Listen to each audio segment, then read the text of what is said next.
Welcome back to another episode of Black Girls Texting. It's your girl, Shade.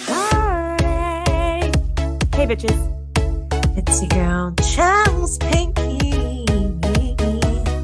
I didn't know we were singing and I'm not prepared. It's Glenn. Oh, I gotta say. That was melodic. All right, so we got our Black girl doing ish. I feel like I can't curse in front of you, Dr. Stewart. So our Black girl doing ish is Dr. Dianne M. Stewart. She is the Samuel Candler Dobbs Professor of Religion and African American Studies at Emory University, specializing in African heritage, religious cultures in the Caribbean and the Americas, and womanist religious thought and praxis. Her research has been supported by the Fulbright Scholar Program, which is amazing, the Bill and Carol Fox Center for Humanistic Inquiry, and the American Academy of Religion. She is the author of 3 Eyes for the Journey, African Dimensions of the Jamaican Religious Experience, Black Women, Black Love, America's War on African American Marriage, and Obia, Orisha, and Religious Identity in Trinidad, Volume 2. And Orisha Africana Nations and the Power of Black Sacred Imagination. Her work has also been published in the Washington Post, Oprah Daily, and other outlets. Now, Dr. Stewart was born in Kingston, Jamaica, woo, woo, woo, and raised in a nurturing Caribbean immigrant and African-American community in Hartford, Connecticut's North End. Thank you so much for joining us. I'm so excited. Thank you so much for having me. It's a pleasure. Pleasure to be here. It's funny, you and Chelsea were briefly talking about Colgate offline, and then I just realized you grew up in Hartford and I went to Trinity. Oh my goodness. So many overlaps. I know. Well, I went to summer camp at Trinity from like 10 to 15. Oh my gosh. Very, very powerful experience. It was well curated and organized to really give so-called inner city youth a good summer experience. And I really valued and treasured it. Oh, that's so good to hear. It's such a small, small world. Many connections. We're really excited to speak with you after learning more about you. Chelsea's family's Trinidadian, my family's Caribbean, my boyfriend's Jamaican. So we're just overlapping with the cultures and the connections today. We had heard about you and dug into this podcast on the weeds. It was entitled Why the Marriage Rate is Falling Faster for Some. And we knew immediately we wanted to have you on the show because if you're listening and you're unsure about who that marriage rate is falling for, it is for Black women in America. So your first public-facing book titled Black Women, Black Love explores the structural forces that across 4 centuries have made coupling and marriage difficult, delayed, or impossible for millions of Black women in the United States, and reveals how white supremacy has systemically broken the heart of Black America. So that's a mouthful, and there's so much to say there. I'd love if you could expound on that for us. I'd love to. In fact, that first part of what you read there is what I named. I felt that this needed to be named Forbidden Black Love. That's how I define it. We are living with, we are at the end of the tail end, and it's still continuing, of a 4-century experience of forbidden Black love. It begins on the African continent with the slave trade. Just imagine, we're never, ever encouraged to imagine how our intimate lives are deeply affected by the slave trade and slavery. We think of rape, but of women of African descent. That's about as far as we typically take it. We don't even think of the rape of boys and men, which also happened. But we think of rape of women and adolescent girls. But when we really think about it, just think about the disruption that the slave trade caused to marital homes, to families, to couples on the continent itself. And so for me, Forbidden Black Love begins there. And it continues in the Americas, and I'm particularly speaking of North America, continues in this North American experience till this very day. So that's how I define it. Literally, the systems and structures that make coupling and marriage difficult, delayed, or impossible for millions of Black people, particularly women. And so I came upon this topic and I felt that I needed to write about it because I couldn't find a book that addressed it. I couldn't find any one place I could go to truly talk about these issues from a structural and a systemic standpoint. We talk about love and marriage woes, and I enjoy it too. I love talking about it from the personal, the intimate side. Or it's fun, it's dramatic, it's cute, it's it's playful, it's flirtatious to think about all the different things you can do, strategies one can take to make love more exciting, more enduring, more. We do that. It is a very intimate, personal thing. We experience relationships interpersonally, but we have to think beyond that scope and understand that no matter how much we discuss this issue as a personal issue for Black women, we are never, ever going to get at the underlying factors, which are systemic and structural. So I'll just end this response by saying this. I identified 4, there are probably many, but I saw themes across history that I kind of grouped under 4 major kind of pillars of forbidden Black love. So the first is the separation of Black marriages and families. And of course, I said that starts on the African continent. The second is racist, sexist jurisprudence, policies, and legal transactions. And by racist, sexist, that's a hyphenated word. We experience racism in our bodies as gendered women or gendered girls, and so do men and boys. So racist, sexist, to me, it goes together. And it means that we're experiencing racism because of our gender in very distinct ways. And I can say a little bit more about that. But that's number 2. Number 3 will not be a surprise: sexual and reproductive violence and control.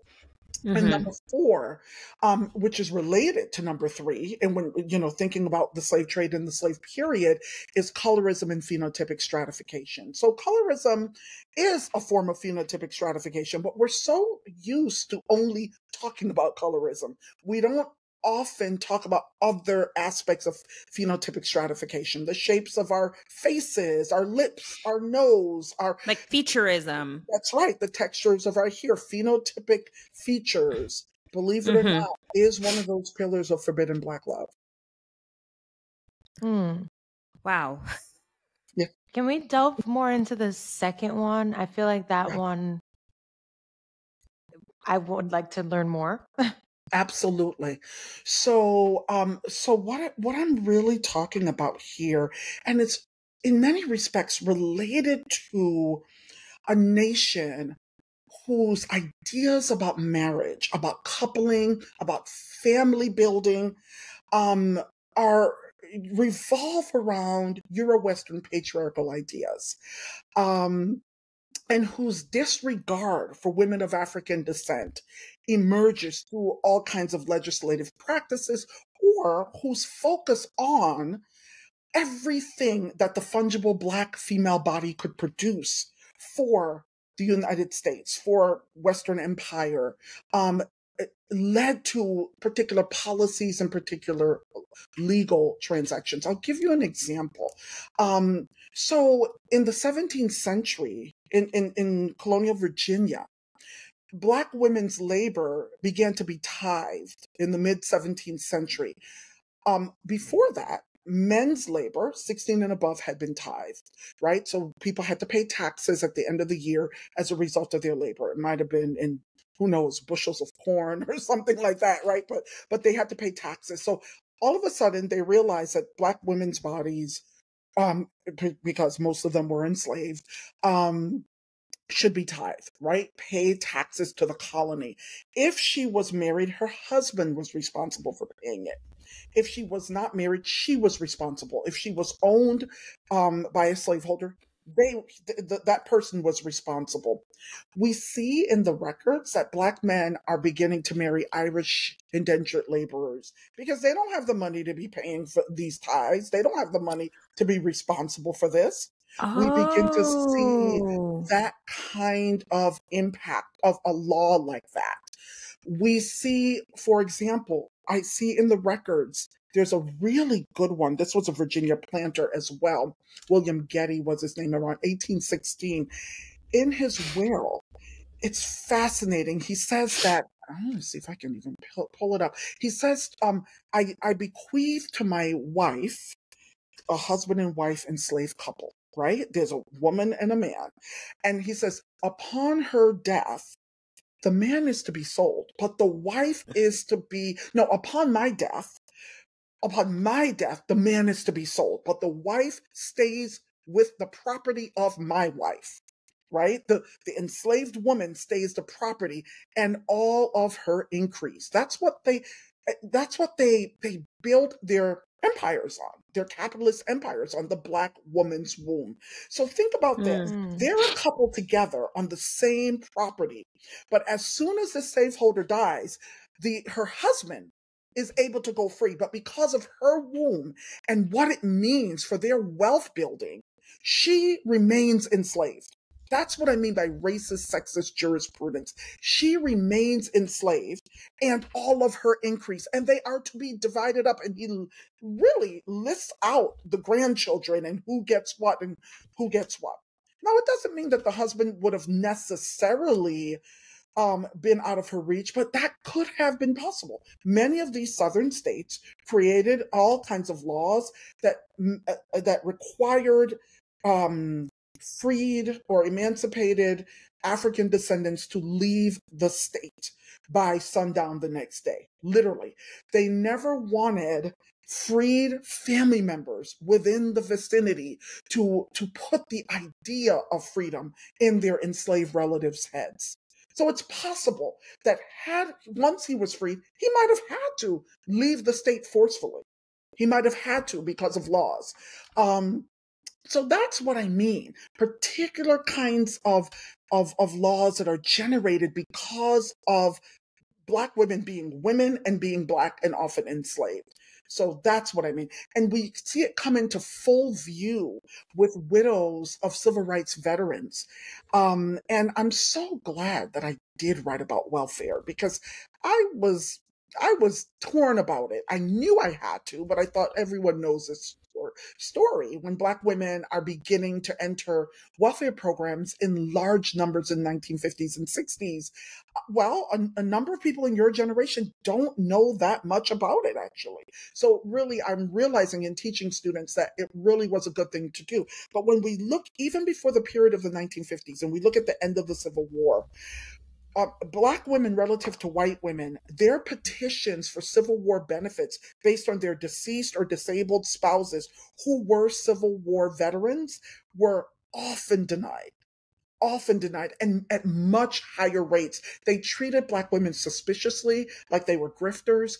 The U.S. government even produced a particular set of instructions, a manual for social workers who were going out to investigate petitions. And it even says at one point, if the spouse is claiming to be the mother of a set of children, observe the complexion of those children carefully. If the complexion does not match the mother, it's likely that these are not her actual children.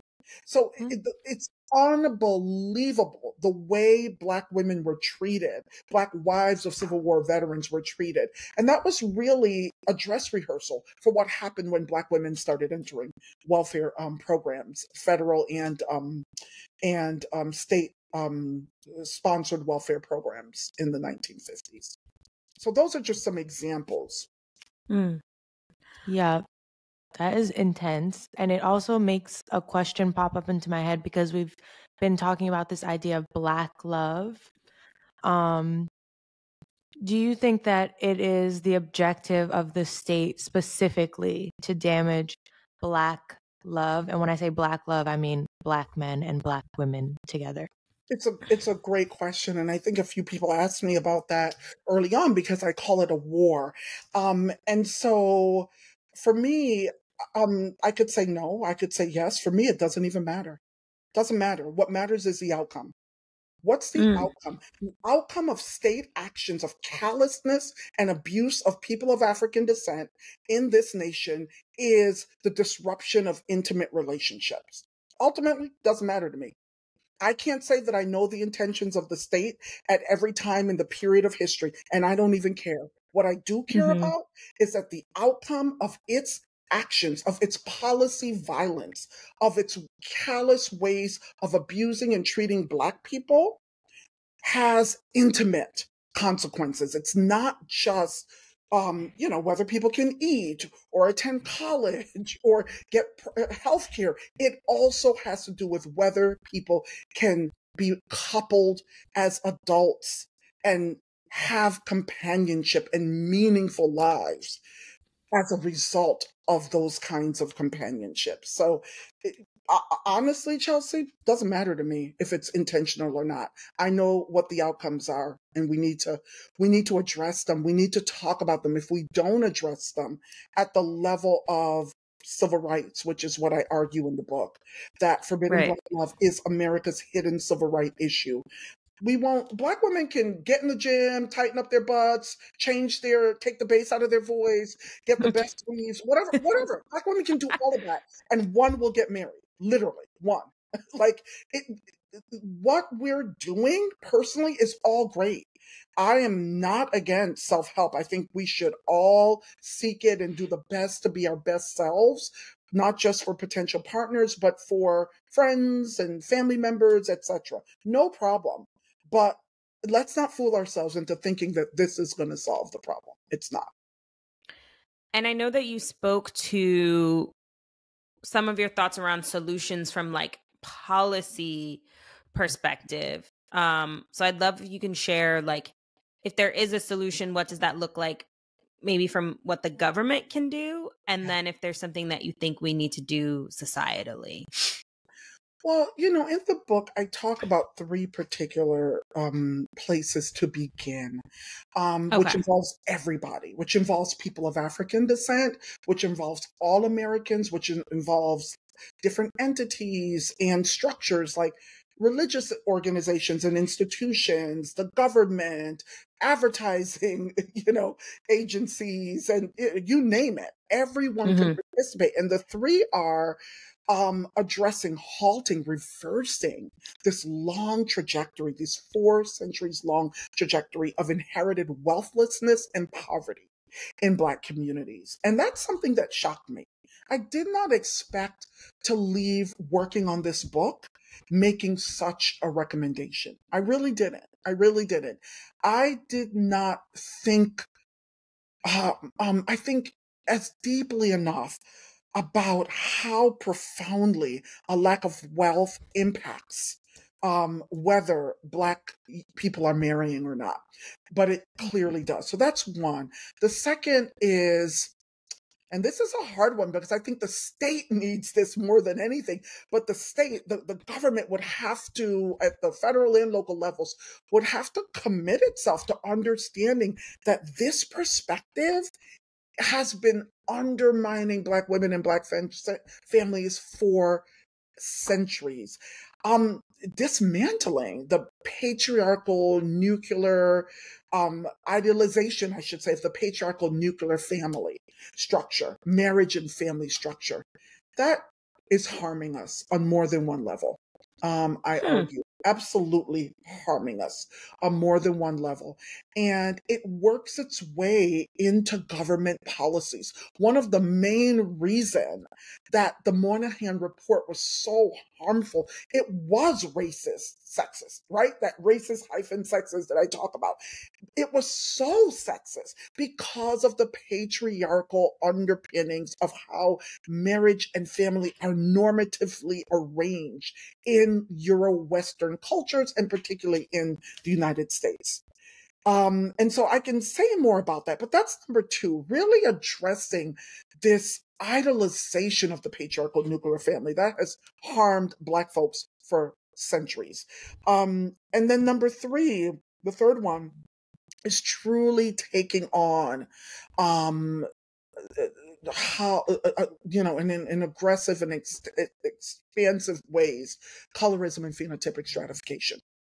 I mean, yes, Black women who are fair skinned are twice as likely to marry up to the age of 30. It gets a little better after 30, but slowly so. Twice as likely to marry than Black women who are dark complexion, and 17% more likely to marry than Black women who are medium complexion. This is a real issue in our communities. Colorism does impact marriage outcomes for Black women, and fair complexion Black women, ambiguous looking Black women, are often able to marry men at the same socioeconomic status that they have at higher rates than dark complexion Black women. So those are three that I point out. And in the book, I actually talk about Dr. Derek Hamilton's, he's an economist at the New School. I talk about his baby bonds as an example to address, for example, the wealthlessness, inherited wealthlessness and poverty. Sometimes people think, oh, there's nothing we can do. It's too big. No, there are things we can do. There are many things we can do. And I use his program, which is getting more traction out there, and certain states are beginning to implement it, as one example, just one thing that can be done to begin to shape the lives of Black individuals and couples differently. So I'm not aware of his program. What is his program? What is it doing? What I love about the program, about baby bonds, he proposes, in many respects, someone could say, oh, this is like a reparations program, but it's not. So he designed it in such a way that no one can just say that and dismiss it, even though I do talk about reparations as well, because I think that needs to always be pursued. But he proposed that the United States government reform its tax laws and the way it collects taxes and fund it this way through tax dollars. So he proposed that every child upon birth in the United States gets an investment, a monetary investment from the U.S. government, like a trust that is set up for that child. And this is the catch. It's based on the wealth of the family. That is powerful. So a child who's born into a wealthy family, like a Kennedy descendant, might get $10.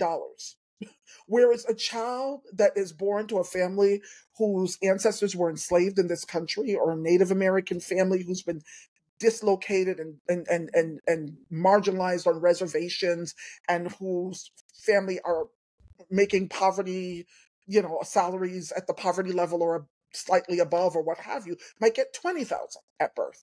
And that money is invested and held for the child, and that they can then have access to as a young adult to either start a business, go to college, whatever it might be, buy a house, to give themselves, to launch them as young adults. And some places are really beginning to take it seriously. So that's just one. And there are a number of scholars, economists, social scientists who have been proposing different strategies and different programs and policies that our government can put into place. And Dr. Hamilton actually cites America's Bill of Economic Rights, which previous, maybe some time ago, more than probably a century or half century ago now, presidents have adopted and have implemented. And he says it's time for us to look at that history again and take that seriously.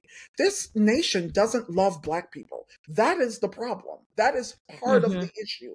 If we were not Black, this issue would be solved. This nation does not love Black people, disregards Black people, and constantly reminds us that our enslavement was our fault because we came from brutal savages who had no concept of God, which is absolutely a myth and a mythology of the highest regard. and continually reminds us that we have no ambition, we're inferior, this is all our fault. We deserve nothing, no handout, no nothing, no reparations. Imagine, like, no one would take this for white Jewish Americans. No one would take this for no one. They didn't take it for Japanese Americans. They got their reparations. Right. Certain Native American community got their reparations. So it's doable. People act like this is not doable. It's very doable. It's just the government has to decide that it loves Black people and that it really does want to turn this around. So that's just one example in terms of dealing with wealthlessness, trying to put a dent in wealthlessness and poverty. And so I'm wondering now, we have like the maybe hopes and dreams of potentially seeing the government turn around, which I don't even know what that'll look like. And I don't know, I would hope and pray I'll see it in my lifetime, but I might not. Do you have a perspective on what we as individual people can do as Black women and men to kind of undo some of the damage that's been done? I know as you think about colorism, but a lot of that has also been like somewhat of an indoctrination because of the white supremacy. Absolutely, which just pervades our culture. And I think it's such a tough question to answer in terms of what are specific solutions, because Right. we're not just grappling with those historical forces and structures that are just deeply embedded in our culture. Like, I just pulled some numbers from the American Family Survey, which is like tens of thousands of data on American couples, families. And what I'm seeing is that women's salaries for interracial couples, from Black interracial, Asian interracial, white interracial, women's salaries tend to be right around 50,000. Literally across the board, the men's salaries are over 100,000 higher. So it's wealthier men who are marrying interracially, which I think is very, very interesting. And I've always thought that I feel like this idolization of, I know it's always been in our culture, but this idolization of white women or women who are closest to white women phenotypically, I think really became deeply, I think, like, just deeply embedded in our consciousness with the rise of, I remember being 15 when music videos began on television. Seriously, I mean, so our culture, I feel like from that time on, it's just gone downhill. Like, really, like we're dealing with contexts where young people don't even talk to each other. It's a text, it's an emoji, we're not even situating ourselves in contexts where we can truly build relationships in front of one another, face to face, because love is about connection. It's about knowledge. It's about trust and intimacy building, which includes vulnerability. And all of that cannot happen. Sorry, I know it's Black girls texting, and that's cute and that's great, but it can't all happen through texting. So we're in a time, we're in a time when, just our coordinates, our compass for truly building and sustaining healthy, loving relationships across friendships and romantic partnerships is difficult. That alone is difficult. But I think a couple things. I think we have to tackle and address this issue with colorism. We have to. And we don't do it by not saying anything about it to our children. That doesn't work. Not saying anything about it means leaving our children to the wider society, to let the wider society tell them exactly what they need to think about skin shade and phenotypic characteristics. Colorism hurts everyone.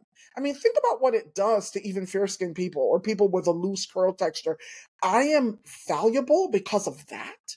I mean, how can that undermine their own internal character development as a result? How can that, I am more, worth something because of just the shape of the curl in my hair? What is that? It's ridiculous. It's unbelievable that this is This is what we have inherited. So I think our Black institutions, I think advertisement industry, other industries, the sports industry, you name it. If people care about this, we can do. In the book, I talk about an influencer who talks about the corrective promotion of dark skinned women, and I think we need that. I actually think we do need the corrective promotion of dark skinned women and girls, but also beyond that, the devaluing of physical features, as if somehow we know that that's important in how people, become attracted to one another. And I get all of that, right? But the devaluing of physical features in what it takes to have a truly engaging and satisfying relationship across time. Because the initial attraction, the dopamine rush that we get from the physical, is just one phase. It's not what carries relationships.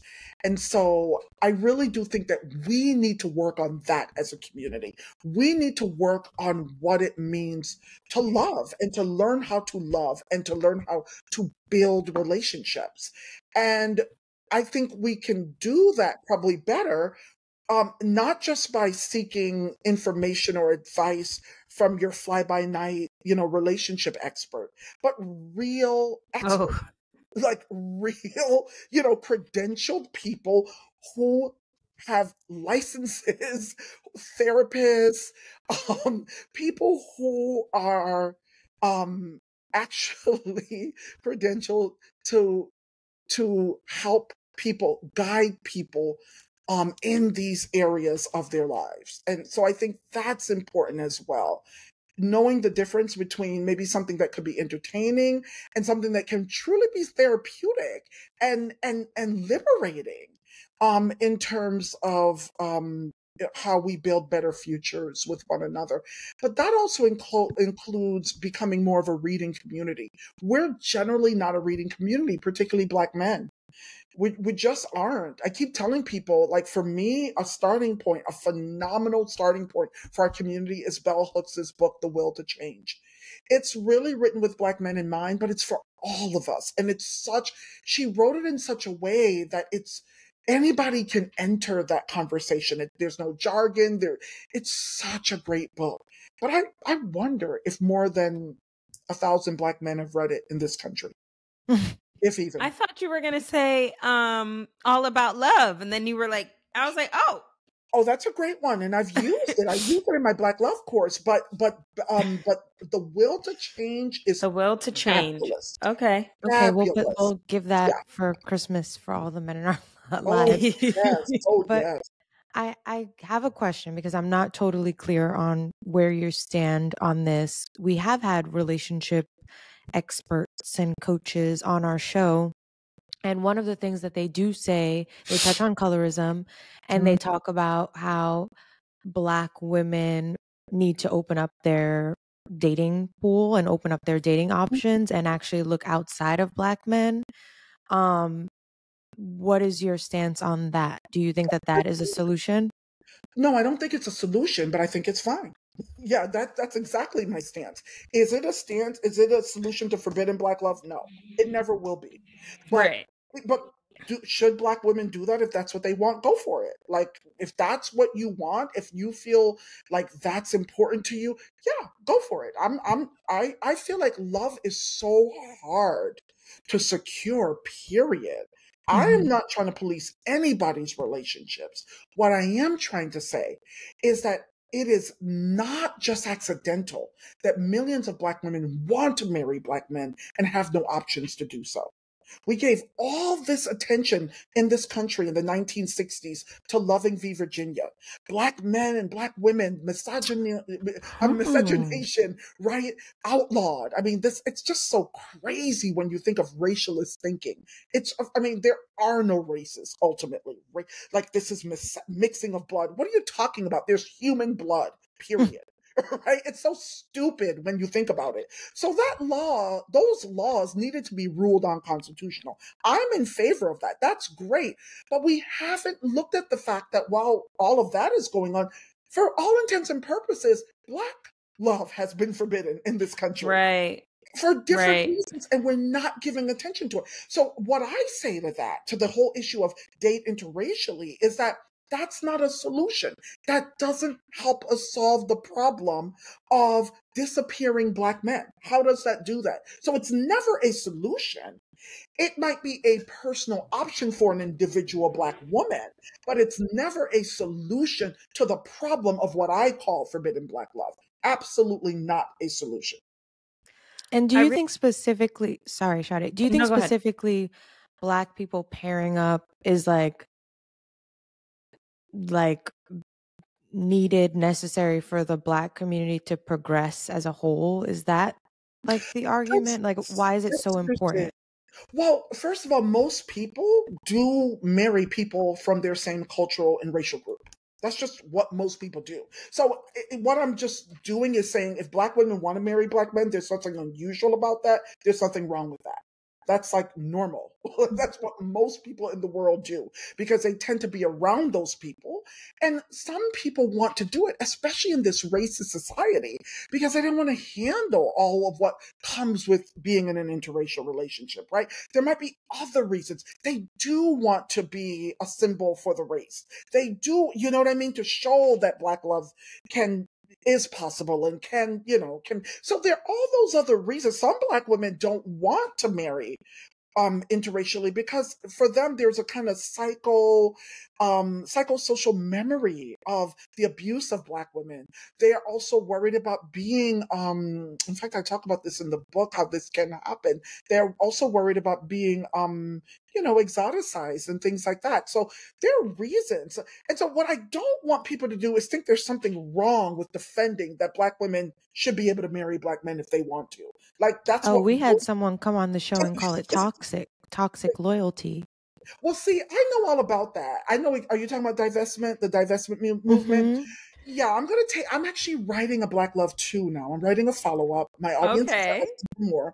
And that's one of the major issues I'm going to take on in the book.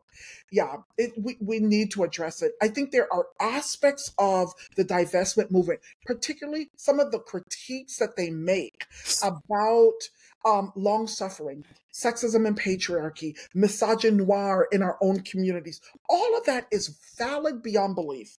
Some of them talk about it as struggle love and all of that. The problem that I have with the divestment movement is there's no structural analysis. And what it does, again, this is me going back to my argument about how patriarchy can be so harmful. These patriarchal, and really, let me even say 19th century Victorian ideas about the ideal womanhood and ideal manhood.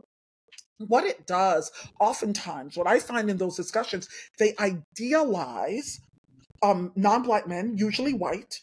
Even the white man is the invisible default man in these conversations. Upper class men, hypergamy is valued and they focus on it, and this is how you catch an upper class, and that's great. That's fine. That's fine if that's what people want to do. But he's described and thought of as some sort of panacea answer to all of these struggle issues you have with your Black man. Mm-hmm. And one of the things, if you read my book carefully, you can never say that I'm asking Black women to be abused or stay in abusive relationships with any man. I would never do that. Ever do that. And I'm very, very clear. But what I resent though is assuming that if you're with a Black man, you're only you're only setting yourself up for struggle and abuse. Why? Why would my mother certainly hasn't experienced that. Why would anybody, just assume that? That is a problem, right? So and one of the things that I'm clear about in terms of my focus, yes, I talk about marriage, but I also talk about companionship and relationships, and not just the numbers of how many Black women are getting married, but also what is the condition of the relationship? That matters, right? I have a whole section where I talk about toxic patriarchy and what that does to our relationships. But the answer is not divestment. And I can't pretend that I don't have three brothers that I love, that I know are not toxically masculine. None of them is toxically masculine, right? So I can't, like, I don't get it. Don't you have brothers, nephews? Like, how do you decide that Black men are hopelessly, um, hopelessly irredeemable? How do you make that decision? It sounds very much like racist, sexist, in this case, you know, what misandry noir, if I can, arguments, which are incredibly dangerous. And Yeah. so that's my concern. I don't, some of them have even critiqued the way the church reinforces, and I would just say religious institution broadly, but for many people of African descent, we are often talking about experiences with Christian institutions, reinforce, you know, this struggle that Black wives struggle with husbands who are not treating them right or not, I'm the first one to tell you, go. Get out. I would be the first one. And so what I don't like is the seesawing. I don't like the going from, you know, one extreme. Either you're like under the thumb of some toxically masculine Black man who's either beating you up physically or psychologically, right? And that, and emotionally and mentally. Or you're with this, you know, white steed who has come to rescue and put you on a pedestal. That's what I don't like, are the extremes. You know, yes, I don't want to minimize the fact that a number of women in the divestment movement and many women who haven't even gotten there yet, have been in very harmful, dangerous, hurtful relationships, traumatic. But what I don't want to do is universalize such experiences as always being attached to Black men. Yeah. And You know earlier what I you mean? spoke about how almost the state had certain laws in place, or, you know, there were systematic reasons. Now it almost feels like the media is a part of this. Like, even how you describe this, like, evil Black man that beats his wife. Sorry, Tyler Perry, but it's like every film is that is the plot. And then you have the manosphere, these men with podcasts. I mean, I know we have a podcast, but we don't bash Black men. And you have these guys with podcasts and they just bash Black women. And it's just like we're almost doing the work for them. Absolutely. That's what I fear the most. But I have a theory. I have a theory, and I'll put it out there. I've said it in a couple of I'm like, places. what? Wait for the book. Wait for the book. This is tough. This is the hardest thing. And believe it or not, like, I really went off my topic, as you know, Glenn knows that because you all kind of looked up what I do. I mean, this Black marriage stuff is new for me, right? Like, I've been the Black Love course since 2004, but I had like a 12-year gap where I didn't teach a class. I didn't resurrect it till 2016. And love and marriage it's just a small unit in the class. It's not, the class is about love and so many different issues. And so I really went outside of my zone, but there are a couple places in the book where I really could talk as a scholar of religion. And that was after, in chapter 2, when I talk about the socialization, what happened to the freed men and women in terms of how the government and volunteer societies and religious institutions went down south to save them and to prepare them for citizenship. Part of that education, part of what they received through the Freedmen's Bureau, through missionary societies, white and some Black, educators, liberal educators that were coming south, part of what they received was an education that said, Black man, you are the patriarch. You're responsible for your wife, all your children, everything. This is your sole responsibility for your household. And Black woman, you are the helpmate. And what I've concluded, you know, I have my niece to thank for this. She insisted that I go on Clubhouse. I've done a bit.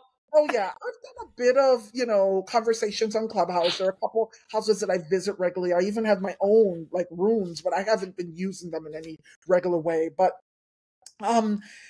I am convinced that we're very clear. And I agree with the Afro pessimist here. I don't know if you've heard about Afro pessimist discourse, but it's a discourse that really has and it has entered into popular culture and popular venues as well. It's not just academic, but it's high meta theory, but it's a discourse that really examines how anti-blackness is the infrastructure of the modern world. And that that blacks have a kind of unique form of suffering. It's a gratuitous suffering that there is no recompense for. There is no way to actually address the suffering of blacks ultimately. Um, with Native Americans, you can give them back their land. White feminists, radical feminism, you can dismantle the patriarchal family. But what is the answer to the black? What is the answer? What is the answer? And they show how historically the construction of racial blackness and the epidermalization of it onto skins, onto persons, onto bodies, was exactly what was needed to design the modern world. And our suffering as a result of that is too endemic to it. But what what I really want to raise here is that I think, and Afro pessimists even say this as well, I think that our people have known for a long time that our race would never qualify us for humanity/citizenship. Because what they argue is that blacks have no access to the human, ultimately. That, and by the human, what they mean is the liberal human subject that is deserving of rights, that is deserving of citizenship privileges. Ultimately, we have none, Oof. no access to it. And so, what I've become more and more clear about, listening to conversations and participating in Clubhouse and reading things online, is that we're really clear that our race disqualifies us. Race, whatever that means, disqualifies us from humanity and citizenship. But we're really, really counting on the fact that our gender can qualify us. That's what we count on. Being the appropriate ideal man that this white normative Western society has set, being the appropriate ideal woman. I'm going to talk about that in Black Love too. I'm going to lay that out. And I tell you, so when I talk in chapter 2 in my book about how these, volunteer organizations, the Freedmen's Bureau, socialize freed women and men into that kind of thinking, patriarchal thinking about family, about relationships between men and women, about masculinity and femininity, it was a really low point for us. Very low point. It's sad. It's really sad because that has harmed us in so many ways. And then in chapter 5, I bring back out my kind of religion stuff again, my religion expertise, looking at the Bible and Christianity and how certain passages have been interpreted about wives and husbands and their duties and roles to one another. I kind of begin to deconstruct some of that. So I really want to take that on in this next volume and really address this underlying anxiety that I believe we have, and we're hanging it all on our gender. This is what truly qualifies us for humanity. When I can be that delicate feminine flower, when he can be my masculine savior and protector and head. That's when we're human. That's when we're citizens. That's when we get all the rights that we deserve. And I feel like a lot of what you're saying, you said so many things. The things that stuck out to me the most is like, what is our just due? What does that look like? I feel like like you said, it doesn't exist because there could be monetary compensation in some ways, but like, how do you undo the impacts that now affect us, like socially, how we are thinking about relationships, how we're thinking about parent-child relationships? Like there really isn't a way to undo that. It's just like we have to kind of be given the space to unlearn and work through that. And I think there are a lot of conversations about that. I feel like the buzzword is decolonize your mind or decolonize your whatever. But something I find really interesting in the conversation around coupling, specifically with Black couples, is this ideal that Black men will not be able to provide for the Black woman the way she, quote unquote, deserves to be Why does provided he have for. to do that? Why does he have to provide for the Black woman? Why? Why? Like I don't get it. And that's the furthest thing from our African heritage. African women provided for their families, worked, did all these kinds of things. There was no that you're in the house, I'm outside. What is that? Like seriously, what is that? Well, Why I do you know have to provide for the woman? I really want to understand that. Why I is know it on that couples can't get together and Mhm. create a plan that works for them, that includes um women participating in what it means to build a household. And even if sometimes what that turns into, especially if she's going to be having children or what have you, is that it looks like more of a traditional household.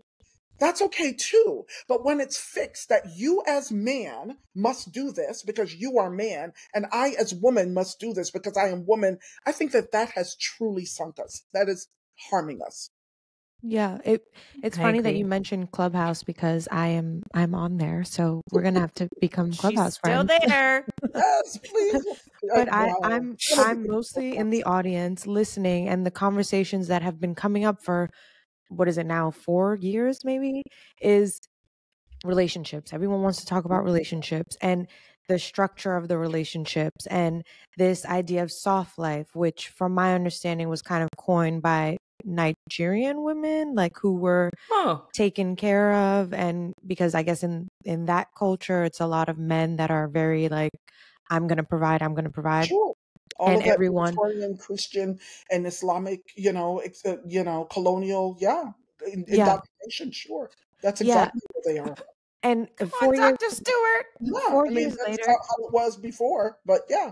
right, they've adopted it. So I Mhm. wonder, because you did talk about the nuclear family, and if I'm understanding correctly, how that's kind of like Eurocentric a bit. Absolutely. There Okay. was no concept of household in African traditional life. I mean, the household is one set off unit. No, no. And in fact, those African family forms, I talk about this in the book as well in chapter 5, have been one of the major resources that I think African descendants have had to survive this experience in the West. I mean, if you can even look at Latinx cultures. I mean, the abuelita is downstairs or uncle is upstairs, and Yeah. and studies show that they are more resilient oftentimes than blacks because of those family structures. Mm. And in fact, that is something that we see when and where we see those different family structures and forms operative in our culture. It tends to be more among the working class and poor. I think we become even more isolated into nuclear household arrangements the more money we make, actually. I don't know how it works in the very upper class. I always wonder if like millionaire class, if they also are very extended family oriented, something I've always been curious about. But by and large, yeah, I think there's something to be said about that. I mean, this kind of isolation where it's now you and me against the world, and we got to figure this out by ourselves, rather than have a wider family network to help us navigate life. It takes a village to raise a child or children. That's what I'm talking about. Like, and those family forms were pathologized in the Moynihan Report. And interestingly enough, I talk about this in the book. Um, Slavery, in this kind of ironic way, helped to reinforce some of those family forms, like the matrifocal unit, because of the disruption of family life, especially after the closing of the American slave trade, which really took effect in January 1808. Granted, the domestic slave trade was already pretty strong, but it boomed beyond what anyone could have imagined. We're talking about close to 1 million families disrupted, going south and going southeast as a result of the domestic slave trade. And so, the matrifocal unit becomes, during slavery, the most important unit, the mother child unit. And that has Mm-hmm. been so central historically in African family forms. It's not the only thing going on in family life, but it is an important aspect of family. So I, I just, I am not I, the Western notion of marriage is a notion that emerges out of property. You know, the Yes. reason you even need to know gender so early is because you need to know who is a boy and who is a girl so that you can decide who is property and who's inheriting it. You know, the girls are the property and the boys are inheriting it. Many African names are not even gendered. African languages, for the most part, don't even have gendered pronouns. All this stuff that they're bringing in, non-gender, that was already part of African consciousness. There's an African feminist scholar, Yewonke Oyewumi, who does work on her Oyo Yoruba culture, and she argues that gender is a Western construct that was imposed on my culture. Talk about Nigeria. Imposed. Our societies are organized by seniority, not gender, is what she argues. There is so much that we don't know about that historical heritage. And it's so weird because Africans end up going through this colonial moment and they become more colonized than the colonizers. Right. And then they think this is traditional to them. You know, it's just unbelievable what is locked away in African cultures on this issue of gender, patriarchy, family formation. There is so much more that we could unearth and talk about. We had a moment after slavery to redefine ourselves, but we just kind of didn't. And now, again, all we see is people doubling down on that because that's the hope for our humanity, I believe. That's where our hope for our humanity lies. This is how I know myself to be a normative person, because I am really a woman. I am really a man. And I just wonder, can't we be more flexible about how we define manhood? What does it mean, Chelsea and Sade, when Black families, a Black couple, is following that, you know, that typical, you know, stereotypic family norm of you're supposed to provide and I'm the helper, and if anything my salary is just, you know, inconsequential, or maybe I don't work at all. And what happens when that can't be held up? We know that many Black families are egalitarian by necessity. Like, what happens if that's the model we're holding up in our heads, but the man cannot do that by himself, which many white families can't even do that by themselves. The men can't do that by themselves. What does that mean? And what else is being calculated in that relationship between husband and wife in terms of the husband providing the money? Money is power. What does that mean in terms of independence, in terms of authority, in terms of, what does it mean in terms of people's likes and dislikes and skills? What if he's just a better cook than she is, or he's just, you know, it's all of that. Like, I don't want to police or tell people what they should do, but what I'm asking us to do is to question why masculinity must be tied to these roles and why femininity must be tied to these roles in fixed fashion. Why? Why not the flexibility? Because that flexibility, I believe, will free us to have better, more enduring, and more frequent relationships. I mean, meaning marrying and coupling even more frequently. Because if everyone's waiting around for high status man, whatever that means, keep waiting. And it's all interwoven, right? Because then it's like, as you earn more as a Black woman, quote unquote, your pool becomes smaller, because some women feel as though they don't necessarily want to be with the man who makes less than her, or some men feel that they might be uncomfortable being with a woman who makes more. So then it just like snowballs. That's patriarchy. One of my students said last semester in the Black Love course, Dr. Stewart, I want a husband who makes more money than I do. Not because I care, but because I know he will care. And I was like, that is so real. That's what I mean by patriarchy messing us up. That's what I mean. We don't have the freedom to understand the diversity and the dynamism of human beings, no matter how they're defining in terms of gender. And that's what patriarchy truly limits. I find it, ultimately some people would say, well, that's for you. I want to do what I want to do. And that's fine. You can do what you want to do. I'm thinking broadly for our people as a whole. I'm thinking on the whole, what are barriers to healthy, enduring marriage? We have studies that show that egalitarian relationships, like the non-traditional patriarchal relationships, report higher levels of love. And I can see why. Higher levels of feeling loved and feeling like you're in a loving relationship. And I can see why.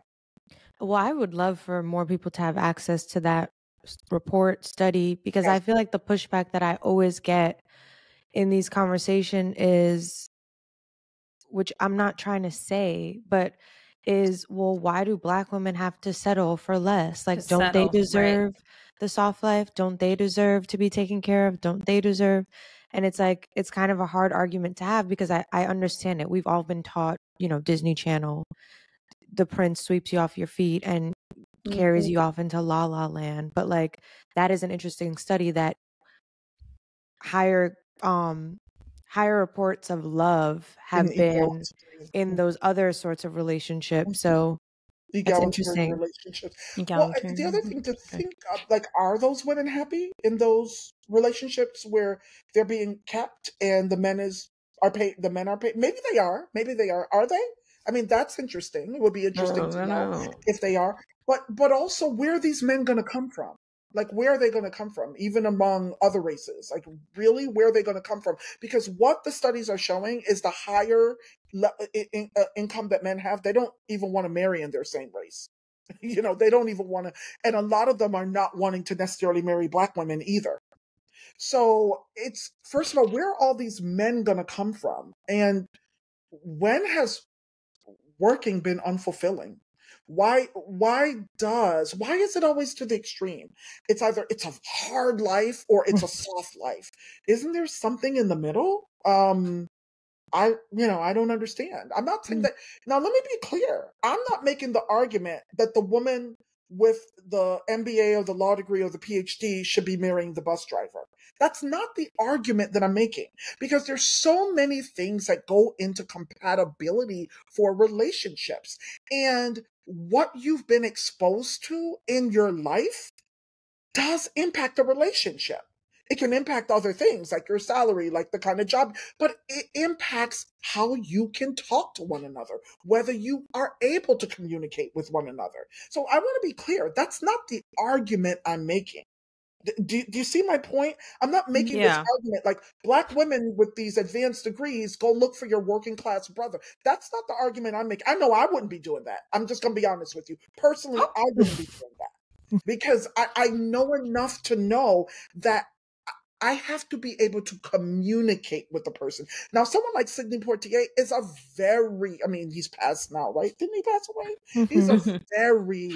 He feels like, eternal. He's a very good example. I mean, I think he had such a low level of education. I can't remember if it was like 5th grade but he used to read like newspapers across, maybe over time he might have sought out but early in his career, he used to read newspapers from around the world. I mean, you would never think that Sidney Poitier was not an educated man. He was an autodidact. There's no doubt about it. But most bus drivers are not going to be that. Right?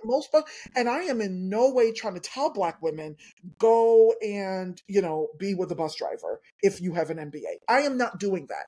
I'm not judging it if that's what someone chooses to do, but that's not what I'm recommending. But what I'm saying is, especially if you plan on having children, if you have an MBA and you're with someone else who has an MBA, who's a Black man, for example, so you as a Black woman, and you both come from families where you have no wealth, given the kinds of goals you're probably going to want to achieve, given the kind of lifestyle you need to have as a professional, it's probably going to be unlikely that you won't have to work, right? Or maybe not. It might depend on what he's doing. But if there's no wealth built up in the family, there are a lot of people in that middle or even upper middle class range where both people working might be necessary for the goals of the family. And I'm asking, what's wrong with that?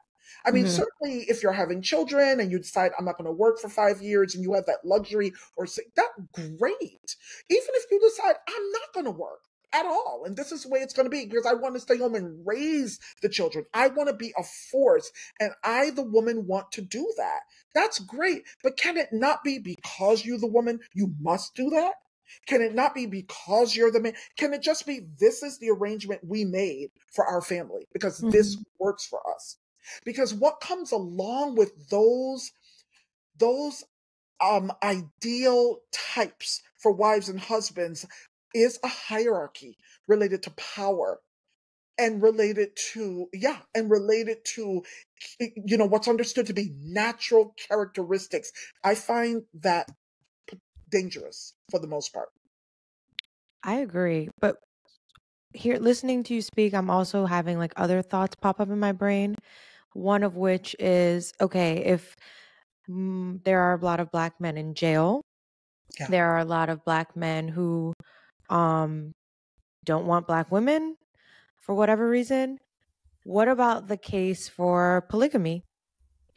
No, people multiple women with brought a that man. up. So let me be clear. When you say polygamy, do you mean official marriage, marital arrangements, even if it's in the heads of the people themselves, even if because polygamy is not really illegal.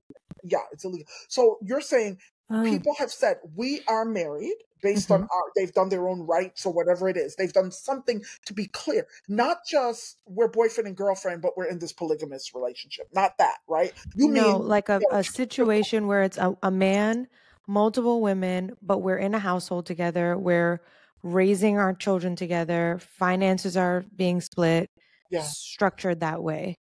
Yeah, I mean, it's a marriage, and they're considering themselves to be married to one another, permanently in a permanent relationship. I'm not judging it. Personally, I'm not. They're varied forms of marriage. And what I don't like is when people call cheating polygamy. That irritates me. Yes. Polygamy is a marriage system, just like monogamy. So if you're talking about something where everyone has committed to living this way and doing this, I'm not going to judge it. I'm certainly not going to judge it. I'm not promoting it either. That's the thing. I'm not promoting it. It's not what I'm promoting, but I'm certainly not going to judge it. And let's face it, those arrangements are happening. I think I even cite it in fact, I had learned about, but it turned out that one of the persons got very, very sick and the arrangement didn't work out in the end. Something happened where they had to leave. But I have heard of, and these were all first gen African, very like upper middle class folks. So, young professionals, like that two couples got together and purchased a home together, like a large home to raise their children in a village environment, literally. But they were monogamous couples, but living together in one home. So I've even heard of that, and it worked out really well. One of the spouses of one of the couples got very, very ill. I found out, and so I wanted to write about it in my book. It was a former colleague who told me about it. One of them was actually a former Emory student. So I was curious. I wanted to learn more and so I thought that was interesting as an arrangement as well. So yeah, I mean, I'm certainly not going to judge folks who have made a polygamous arrangement. Absolutely. Not everybody can afford monogamy. Not all Black folks can afford monogamy in this country. I'm not going to judge it, but I'm personally not also advocating it. Okay. It's just not my thing. It's just not what I'm advocating. Yeah. Yeah. I think there's so many layers to all of this because there's a side of relationships that I think focuses on like love, intimacy, some of those core values, that those tug at your heartstring values. And then there is a side that is just straight up an exchange of like the dollars and cents. Which actually leads me to another question, because I was also thinking about like matchmakers, and there's this show Indian Matchmaker that's like popular on Netflix. Do you have an opinion on that, on marriage being less about the love and we're so attracted to each other and more about we are two Black people, we know we want to be with Black people, and we work like similar kind of family, same kind of education, so let's pair up and like for the good of furthering our community, we're partnering? I Mhm. love that. I actually love it. I actually told my students in my first Black Love class that I wish somebody would match make me. At that time, I was single at that time. I actually told them, oh my God, I die for that. That's exactly what I want. I love both. I love both. I think in marriages, in terms of the way the brain works for attachment and for first of all for attraction and then for long-term attachment, our brains take us through the biochemical neurochemical changes in our brain, take us through a number of phases, and I think Mm. both are important. Both are important. So I think like the romantic love, the dopamine kind of stuff, that's important for attraction and the initial attraction and all of that. And it can be sustained throughout the course of a marriage if people work hard, I think. Sometimes some people, there's just some sort of compatibility that makes it easier for some couples. But I think people have to work at it, especially in the isolated, you know, household, non-village cultures that we have that leave individuals out there by themselves. In Mm. a culture that says my marital partner, my spouse has to be the everything to me. You can't Mm. get everything anymore from your village, right? No, the spouse has to be why? You've got friends to fill some things. You got your parents, your family members, your neighbors, your coworkers. Why does our spouse have to fulfill us in every single way? That already is tough. That already wears on a relationship. That's what the non-village organization of family life does. It's a burden. It's such a huge burden for couples to carry. And that's why so many couples can't endure that. So that alone is a problem. But I do think that, and it's, I love romance. I love. Like, I love it so much. It's great. It feels good. It's awesome. But we do in this culture put too much emphasis on that kind of love. There's the long-term love that Mm. has to do with things that those matchmakers often know about. It's it's Mm. it's that it's all of those kinds of qualities and capabilities. And I think sometimes we assume that matchmaking or match made couples don't have romance. Right. I don't assume that. I mean, romance can develop in those situations, right? So I personally would like a mixture of both. It reminds me of when I was a student, as an undergrad, Colgate had these amazing study abroad programs. So my first study abroad program was in Nigeria. And I remember, like, you Oh would go to a wow. party. Yeah, I loved it. It was awesome, changed my life. You would go to a party and you would not know who's boyfriend or girlfriend. Because they come to a party and they separate. The women would go with her friends, the man would go with his friends. They're not all on top of each other. They're not all, and you see it over the course of people's adult lives. There are women's social societies, women's organizations, men's societies. It's amazing, like how the kinds of kinship responsibilities and the relational commitments that are made as a result give women and men different ways to connect and have relationships that the marriage unit doesn't have to bear all of it. At the same time, sometimes it can be too much of that. And you lose that intimacy. You don't and that's why I always said, this American way where you're just all up on one another and hand holding it's a lot. It's a lot. Like, I always felt like, can I just get something right down the middle? Can I get Right. some of what we do and some of what I see in like these African, particularly in my case, it was Nigerian context, because I think they both have something to teach us about what we need as human beings, right? And what I've learned from biological anthropologists and neurochemists is that the reason our brains are built the way they are, and the hormones that make up love, the hormones that that work in love and relationships, is because we need to be able to bond and attach um, to one another as couples evolutionarily speaking, for a long enough period to raise a child into adulthood pro-socially so that that child can now have children and raise their child. Our species just takes about like 16 to 20 years, like eight, to kind of make that happen. Mm-hmm. And so our hormones work to make that happen, work to make us get attached to people, to focus in on that one person so that we can stay there and raise those children into adulthood so that they can continue the life cycle, et cetera, et cetera. So there's a lot of things that I've learned, even about the neurochemistry of the brain and love, that makes me feel like we need a beautiful balance of the two. Both. And to understand that at certain points in the life of a relationship, especially the brain, the chemicals and how they operate in the brain can actually make the more match-made type of marriage feel more normative and everyday. And then, this culture feels like you have to be at the, on this kind of romantic high all the time, or something's grossly wrong. But there are things that couples can do to keep the romance going, but we have to be active about it. We have to be invested in it. And to keep it going. So does that make sense? I want a both and. I don't want to. Yeah. No, I love that. A both and. A both and.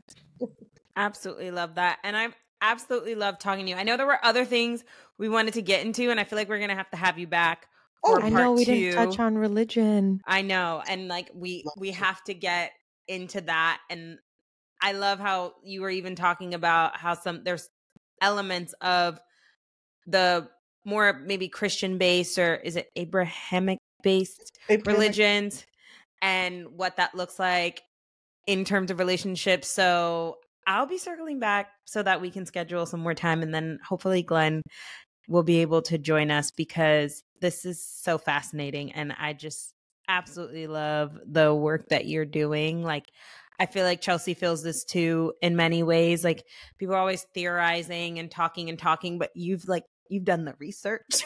Right. So you can back up what you're saying. And I absolutely love that. That's the only reason I did the book. It was a passion project for Black women, for Black people, because what people notice as they read that book, I am not bashing Black men. And maybe that's even a problem for some Black women. I'm really saying, look at what has happened to us as a people and how that's impacted the deepest places of our intimate lives. And how can we actually partner to do this better, to find a way to get the justice for our relationships that we deserve as Black people? So I've actually had a lot of Black men say they love the book as well and have learned a lot from it. So this means a lot to me. As I said, it's my passion project. I wrote it because there was no other book out there that particularly address the topic in this way. And I'm thrilled to know that women in your generation are even finding it helpful and worth engaging. So thank you. 100%. I'd love if you can share, where listeners can learn more about your work. I don't know if you share on your social media or more on your website, more about your book, just so they can keep in touch. Yeah, my website, it has most information, and that's DianneMStewart.com. So it's DianneMStewart.com. Is that what it is? I hope it is. You know how you don't even remember anymore what you're sometimes you can totally get sidetracked. It should be that, DianneMStewart.com. And then my Instagram, also I do I'll post a lot of things on love, I think it's Dianne M. Stewart, PhD. Gosh, I should know. It's almost embarrassing that I don't know what this is. No, you're good. I double checked. It is Dianne M. Stewart, PhD. And Dianne has 2 N's in it. And I also am on Twitter. I think it's just Dianne M. Stewart, at Dianne M. Stewart. And Facebook, I think, is at Dianne M. Stewart. Might have a PhD as well. Isn't that sad? I can't remember. No worries. I'm not natural at this stuff. And I have to find you on Clubhouse. On Clubhouse. Did you find me? No, is it just your name? I don't even know. How would I figure it out? I'll find you. I'll do some digging. Okay. Okay. Okay. Isn't that, I tell you, I'm so not a natural at this. When my book was coming out, my publisher said, get just one, get Twitter or revitalize Facebook, see what and then my niece just like, got me into, nope, you got to do Instagram too. So that's how I kind of slowly made my way around the rounds, but I'm not. You're doing it. You're making it I'm not a work. great user of these things. I try, but I don't think I'm fabulous. Well, you have to come back because we need to discuss the religious studies, especially if Sade yes. here hasn't told you, but she's not a Christian. No. Glenn told me. Wonderful. Hey, great. Awesome. I'm so excited. I'm like, literally, as soon as we sign off, I'm going to be emailing you like, okay, when are we going to do part 2? So Yes. I love this. Yes, Clubhouse is at Dianne M. Stewart. Yes, at Dianne M. Stewart. Yeah. Perfect. Thank you so much, Dr. Stewart. It's been my We really pleasure. appreciate your time, and we'll be back for more. This is just the beginning. All right. Thank you both. I've enjoyed meeting you and talking with you. Such great questions. I really enjoyed the time. All righty. Take care. Thank you. Bye.